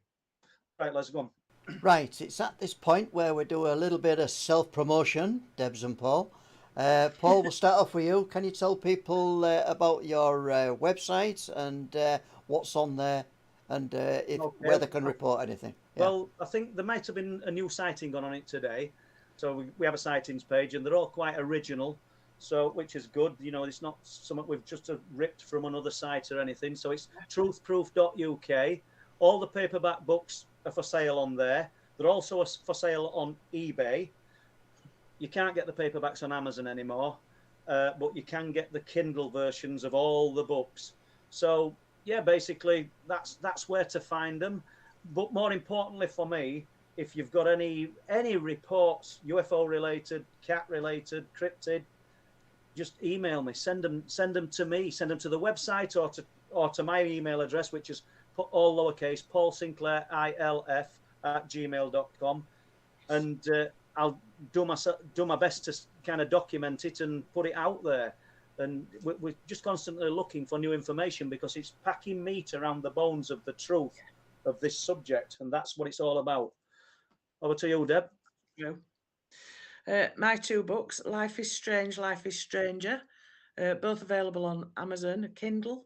I didn't do paperbacks because they weren't big enough. They're both still on there for purchase.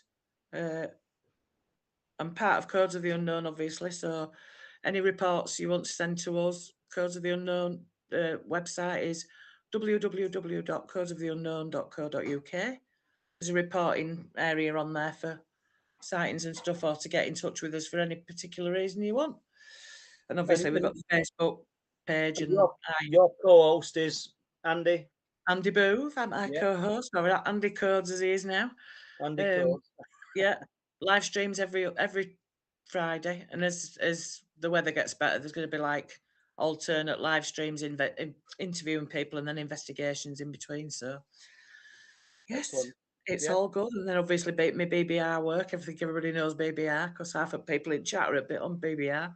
Yeah. So yeah, All good. So all I think we've pushed it, and the books, like you've just said, they're not massive books, but no, they're informative, and what you're telling is from here. That's the yeah, main thing. yeah, It's the truth, Deb, and yeah, that's what I like about you. That's what when we first met and we sat having a cup of tea in this kitchen behind me. yeah. That's what comes across. You're just a real, genuine person, and that's Oh, what it's all thank about. you. Yeah, it is. Yeah, So come I on, agree. I let's don't get see some a point more. in telling lies. Okay, thanks. Umbra Man has got another question in. What area of house strangeness would Debs like to contact / experience if given the choice? I'd go with Dogman.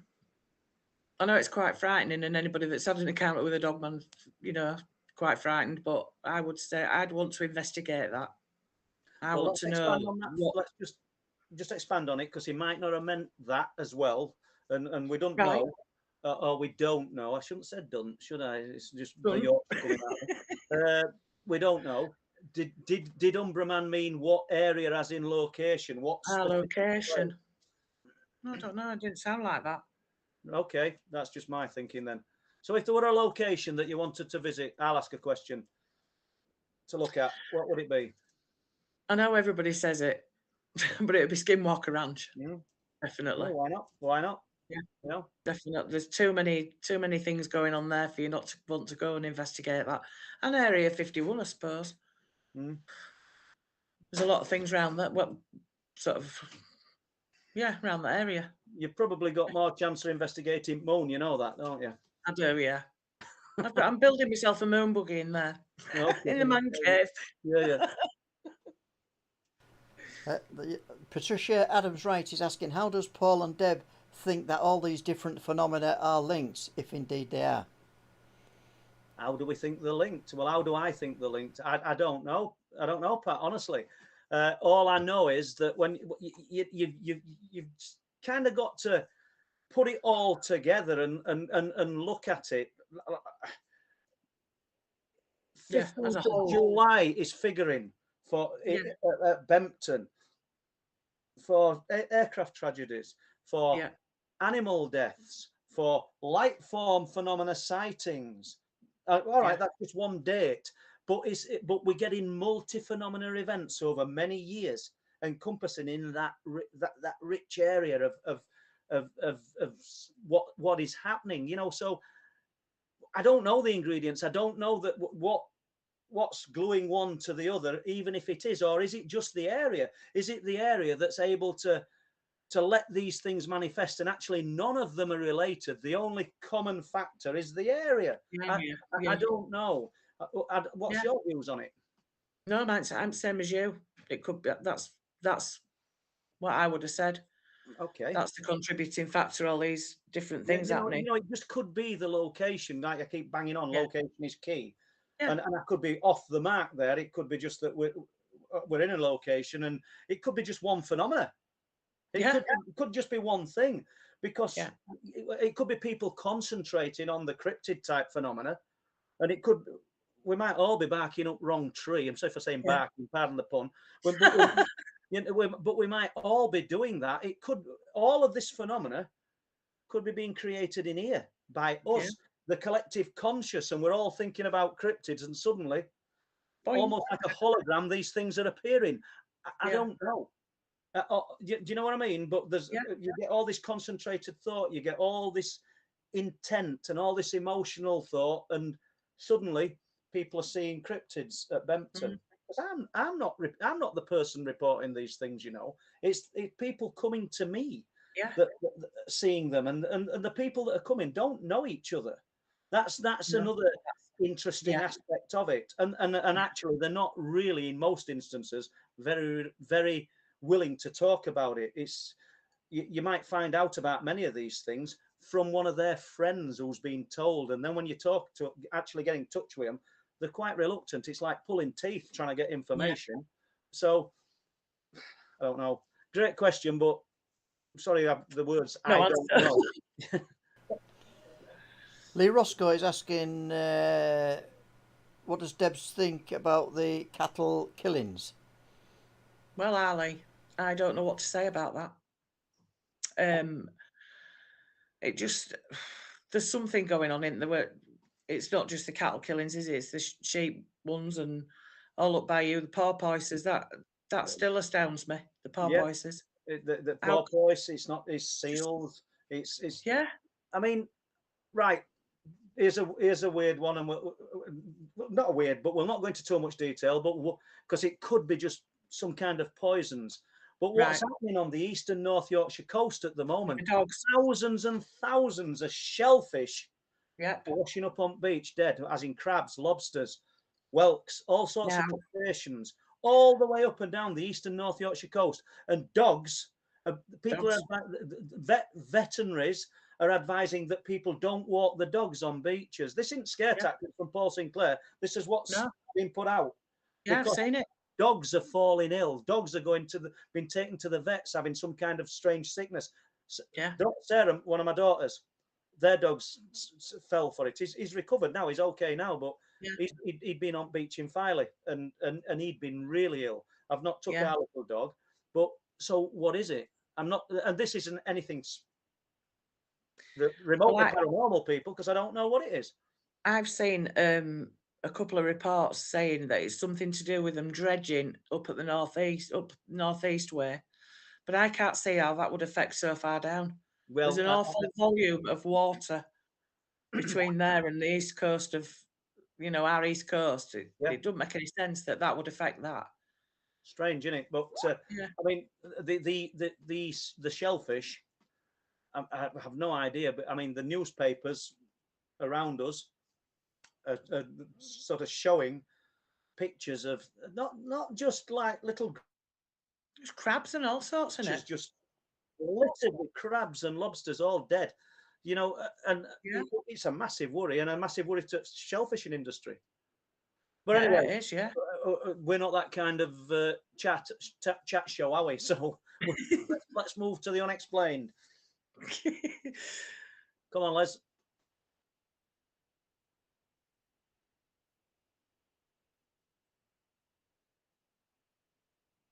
I would have thought so. Hang on, I'll ask that again. My microphone was off at that point. All right. Umbra Man is asking, how far does Paul and Deb think this phenomena goes? Is it all the way back to the dawn of time? Yeah, I'd say so. I mean, put it this way: there's enough documented evidence in rock art, hieroglyphs, it goes back. It probably predates before we realized we could scribble on stone. Do you know? But every kind of culture and generational wave of advancement, is that even a term? But what I'm saying is that they've all interpreted some kind of unexplained phenomena into their culture as it's been developing. And just because they've depicted the UFO different to how we look at it today, let's look at rock art. Look at how they painted animals. Big curved backs and weird legs, and they didn't look like that, obviously. But they were more limited in their learning and understanding of how to form a picture. So who's to say that they weren't looking at the same things? A lot of the biblical things that we hear about and look at. I mean, I'm not deeply religious, but I was brought up in a church school. There were 28 of us, so we had that imposed on us from morning till night, to be honest with you. And harvest festivals and Christmas and everything. It was a great experience. However, what I'm getting at, if we're to believe the things in the Bible, could a star have actually rested above a stable, or could it have been a UFO?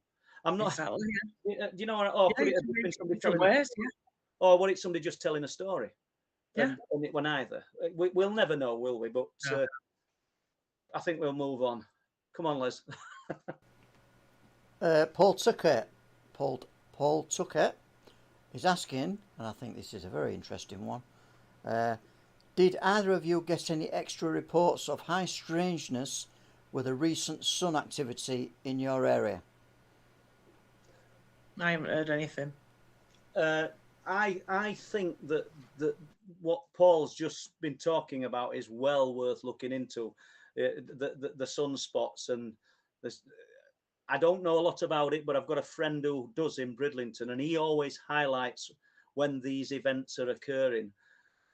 For me, Paul, it's just a matter of how much time I can devote to one particular thing, to be honest with you. And I don't seem to have enough hours in day at the moment to do what I'm doing. So, but I think you know, if you want to get involved in it, let me know, and I'll put you in touch with Peter as well, my friend, and between the two of you, you might come up with something interesting. And if all I am is a conduit putting it out there, then that's good. Or a voice. Yeah. Excellent. Gren Steele is asking, it's probably a quick answer to this one, Paul. Is there any further investigation into the damage of the telegraph pole? No, mate. No, none at all, Gren. I've got the pictures. I've sort of got the story. There were another one in Flamborough. I never got to see it. So basically, what is alluring to is, what were the dates? It was New Year's Day and New Year's Eve. So New Year's Eve, a UFO was seen. I can't remember the name of the place. I'm sorry, people. Near some wind turbines, a short distance from Bempton. New Year's Day at Bempton, a telegraph pole smashed, put all the power out in the village. But what's interesting is I went and looked at the pole, and it's been burnt from the inside. I've even got a part of it out in garden. That's me. I carried it back with me. It's just to prove to people. I could go and get it now and show you if you want. It's literally burnt from the inside. Shall I do that?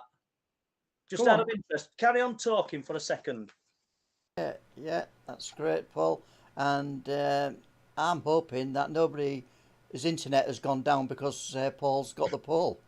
That would be very unfortunate. So he'll bring it in, and everybody's telephone calls will just die. Yeah, so that's really interesting in itself. If a pole can burn from the inside out, then you've got to be asking the question, you know, what on earth could do that? And but doesn't seem right, does it? I don't think anything is. I don't think anything was seen. But so when I say it's burnt from the inside, all the shell of the pole, the wood around it was whole. So, but I managed to get a piece off it. So that's the whole pole. Yeah. But the inside is like that. I don't know if that's okay. That's weird. So there's a weird one for Truth Proof live stream. But so I spoke to one of the farmers whose field it were on when the power went out, and no lightning, no freak storms, bright clear day. Can't remember the time. Someone tells me that there was something like 24, just under 24 hours between the two events. Yeah. Whether the UFO near the wind turbines is connected to that, I don't know. Or because that's not forced to be UFO related, but it's just a wooden pole. This didn't happen halfway up the pole. It happened 4 foot from the top. No wires touching it, and it's burnt from the inside. And I know that the power company, is it Northern Power or whatever it is, said they've never seen anything like it. My next job, well, it's not my next job, but a job that I will do in the future is contact them, because I want to see if the report's been done on it. Yeah. You know, interesting. It's probably someone with a scientific mind will probably come up with a solution or some kind of answer to this. But I haven't got one, because I looked at the pole, and the wood encompassing the pole was all intact. The only thing that caused it to break was it burnt on the inside. Just weird. A 2-foot section. Mad. Yeah, it's isn't it? So I like doing things like that, because, you know, I don't know. It don't prove that it's anything mysterious, as in UFO related, but it's just good because it's there. So fire away, Les. Strange. Yeah, I've just had a message coming, Paul, and yeah, the farmer would the farmer would like his pole back because I've got no internet. Yeah. Okay. Okay, but you've got it. All right then. No, moving on. I'm serious. Thanks for all the super chat guys tonight coming in. And there's a good question from Umbraman. Umbraman gets quite a few questions in per session. He does. He does, and this is the ultimate question, I guess. Full disclosure, absolute proof never happens. What do you guys hope to achieve failing that, or is it just simply the relentless pursuit of truth? If full disclosure happened, what would you do after that? Well, I don't think it would happen, me personally. But come on, let's listen to Deb, because it's me rattling on here, isn't it? No, I was not, Paul. I was just going to say, I think we're being drip fed bits, and I don't think we'll ever know the full truth, ever. Yeah, but I'd ask, what is the truth? Because there's that many facets of this phenomena, and there's that many brilliant theories and people who speculate out there that could be right. That it's so multifaceted that even if somebody did stumble on a little part of the truth, there'll still be loads more that we've got to look into. It's like, anybody who knows me knows I'm not into mathematics, but it's just add another note because it'll just keep going. Yeah. Do you know what I mean? Yeah, definitely, yeah. There's no end to this. There's always going to be something to investigate. Yeah, there is, yeah. Space Cadet Lottie is asking, Debs, please tell the tale of the lady with no face. Oh, yes, I'd forgotten about that. Right, okay. We'd been on a BBR meet up at Harrogate, Scarhouse Reservoir. Well, it wasn't Harrogate, actually. It's Pateley Bridge. It's more the other side of Harrogate. Right in the middle of nowhere. We had a lovely meeting. Took my friend with me and brought her back. And as we're coming back, there's a little road at the back of the airport that leads to the back of the airport. So we're driving along and I could see this girl walking on the path on the passenger side. And because the road's long and straight, I took a bit more notice of her than I normally would, but I noticed she had like a little denim jacket on and one of those little short suits, summer, like a trouser suit, but it's shorts, and it were floral. And as I got a little bit nearer, I thought, her legs look really, really white. They were like unnaturally white, emulsion white. And then I noticed as I drew a bit further forward, I'm busy talking, and her hands and her face, her hands were white. She had long black hair, parted in the middle, and it came straight down. And as we drew level with her, she turned, and her mouth took up the bottom half of her face.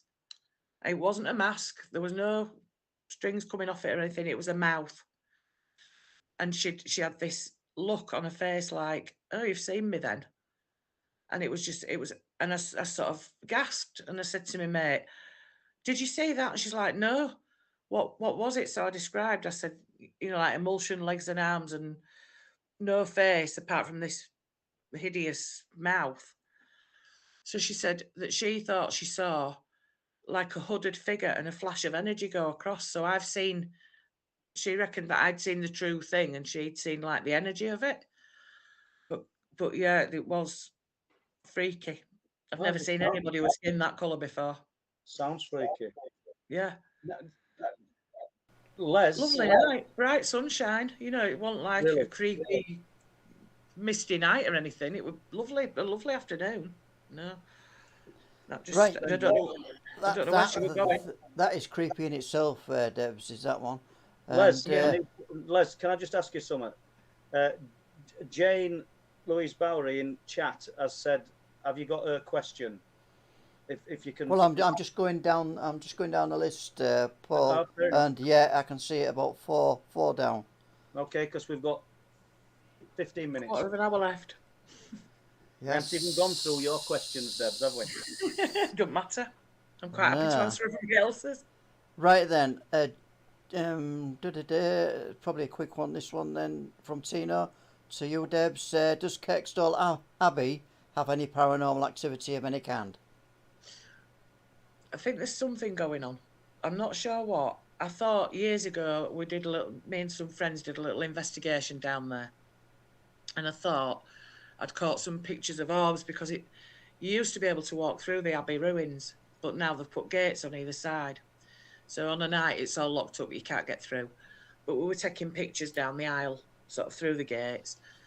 And I got this stunning picture of these orbs. So I thought, and it wasn't, it was the light, because it formed like an arc. And the orbs got smaller to the middle, and then anyway. But I don't know, there is a bit of an atmosphere, and I know that Space Cadet Lottie will tell you that there's a few things being seen around there. The museum over the road is haunted, because it's got a Victorian street in it. So it's got an old chemist and an old sweet shop and whatever. I do know it's haunted in there. I'm not quite sure what it's haunted by. Should know all my local area, really, shouldn't I? But I don't. But yeah, I think there's something going on at Kirkstall Abbey. I'm just not sure what it is. I know that there's a tunnel that runs from Kirkstall Abbey right through to Leeds City Varieties, which is in the middle of town, middle of Leeds. It's good. Yeah, interesting. Joe Weeks. Yeah, Joe Weeks is asking, apart from me, who would Debs like to interview and what would it be about? Apart from me. I don't know, to be honest. Oh, that's put me on the spot. That I might have to come back to that one. Wow. Do they have to be dead or alive? Well, good point. Yeah. And what would Joe Weeks talk about? We'll not answer it, but put it in chat, Joe. I know what she'll talk about. Yeah. I can answer that for you. All right. Come on, Les. Okay, then we've got New Heathen is asking, how do you differentiate between, for example, cryptozoological and supernatural? I don't know. I think let's just roll it all into one ball, because I think that's where the problem lies, myself. That you've got your nuts and bolts UFO guys who want to tap on side of it, and it's a structured flying saucer, and then you've got and I'm not saying that they're not there, and the people who see the triangles. There's obviously something structured there. You've got me banging on about these lights of at sea, and all we're seeing is spheres of light. But who's to say that they're in something structured between them? And then we've got the cryptid sightings, and the association. The only association that I see is the location. Yeah. And let's throw it out there again. Is it? They might not be connected, but the location is allowing them all to manifest. Yeah. Or is it one all-encompassing phenomena? And like we said earlier, there might not be cryptids. There might not be UFOs. It might be a collective of focused thought that's producing these things. They might become reality. I don't know. It's all. We can only surmise, can't we? Because we just don't know. I don't know what I'm going to say before I open my mouth, actually. So. Okay, then. UC Brown, and I don't know what this is relating to, guys, so you'll have to work with this one if you can. How far can Paul safely go regarding the ball of water incident? Probably went about as far as what I wanted to go other week, and I do want to speak to this person again. There's lots more to it, and he could even be listening to this. And if he is, I am interested in having his opinions, but I want his true opinions. I want his true opinions and experiences for Wolflands, not some kind of peripheral information. This is a true experiencer who's seen something absolutely terrifying and witnessed, if we're to believe him, transformation. Transformation is not as in lycanthropy. It's not something that I've ever, excuse me, it's not something that I've ever sort of advocated could be a reality. But I've spoken to somebody that claims they've seen it. I've also got somebody that years before told me about this person in an official capacity, as in a police officer. And I've also seen something which really shocked me whilst talking to him that day.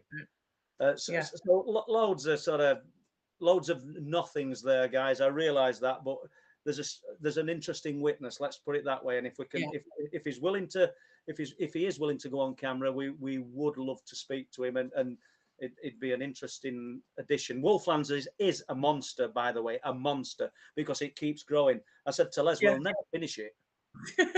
We'll never finish it. I'm going to look different when I finished it. Do you know what I mean? But that's life. And as Les said, and I want to get to some questions, but as Les said earlier, we don't want to sit back and watch it and think we could have done this or we could have done that. He's right. Gotta get it all in. We've just got to pour that little bit of extra effort. Let's fire these questions, and let's get to Jane's question, because she did ask and she supports us brilliantly. You know. Yeah, a good question from Jane Louise about Debs. Have you encountered men in black or felt like you have been followed? No. I can't honestly say that I have, no. A good question, Jane, and she killed it. Very good. Yeah, sorry about that, Jane. You've waited all that time and I just said no.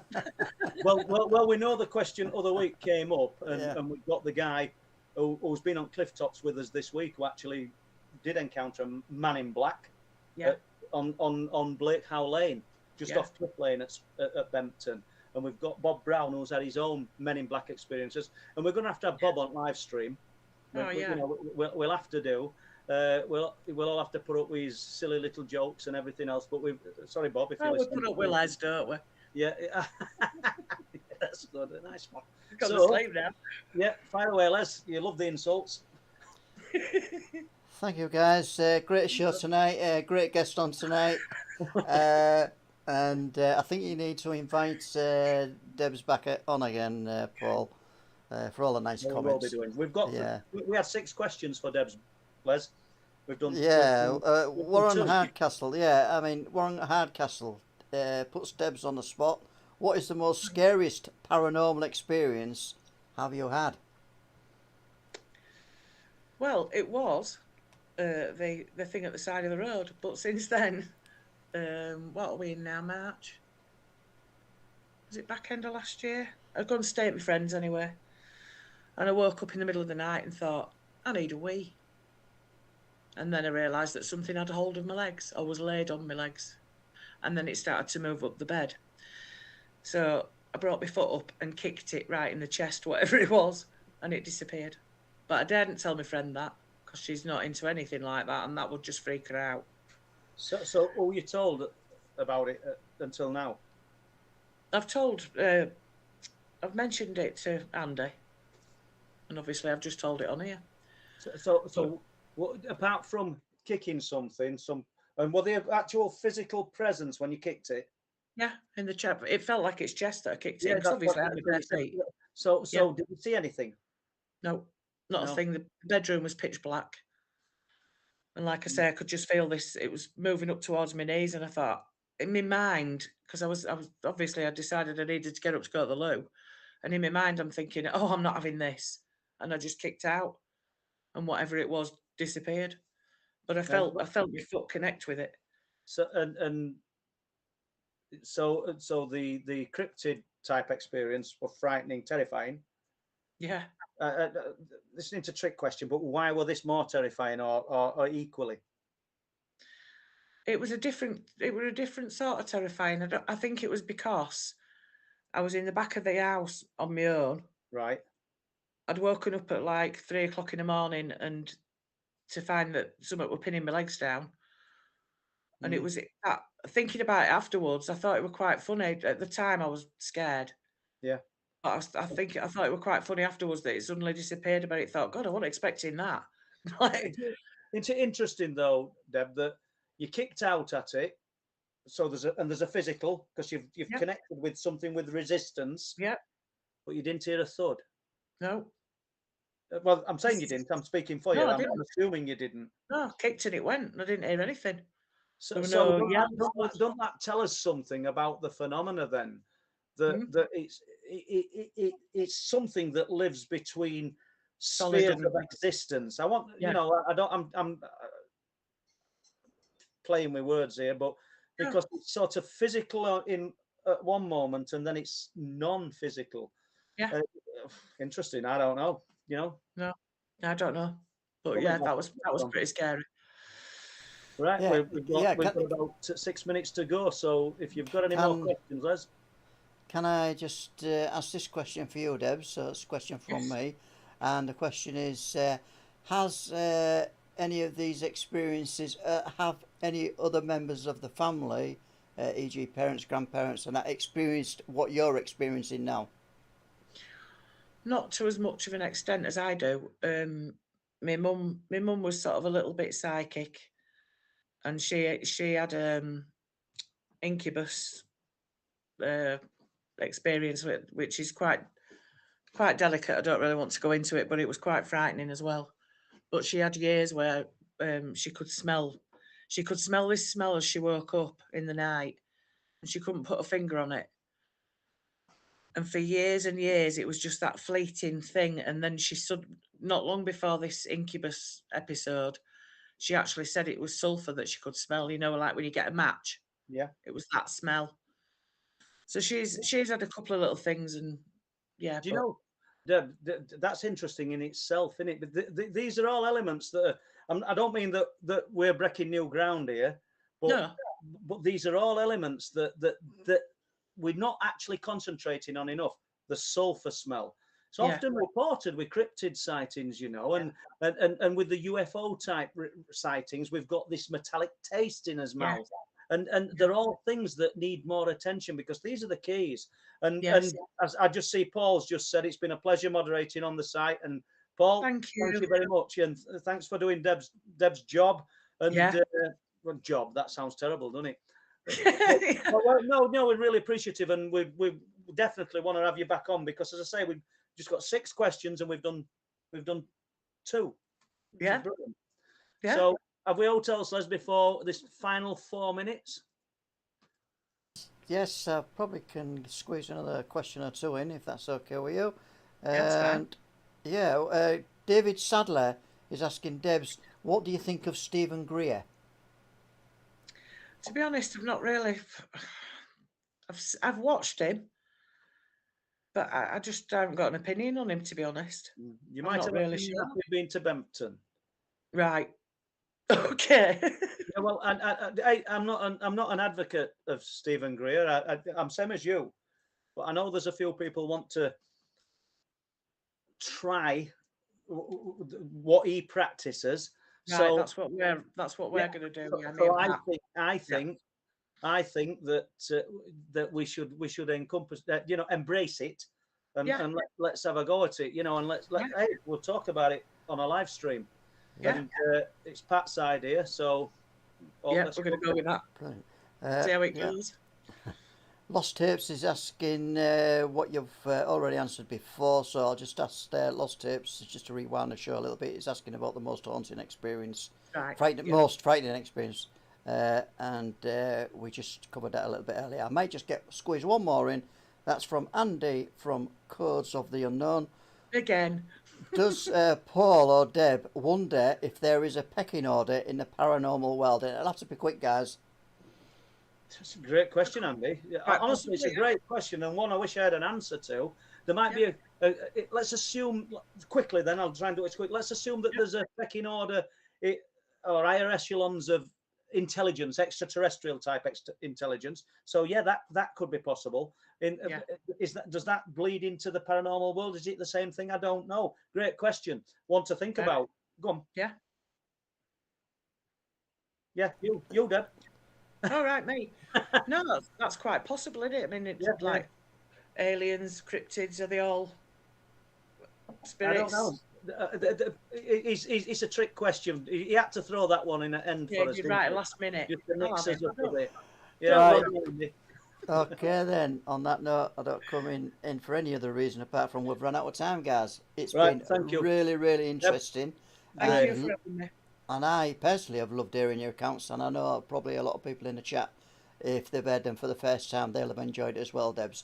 So, thank you. On that note, I've got to thank Deborah Singleton and Paul Sinclair, and I will just thank everybody for joining tonight's show from the UK, around the world, or even the moon, because Debs knows we've man has been to the moon.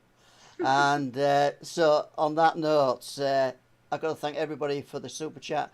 I've got to thank Paul Gledhill for doing the moderating tonight. Done a great job. And thank you, Paul. So for everybody else, we'll see you next time. Bye.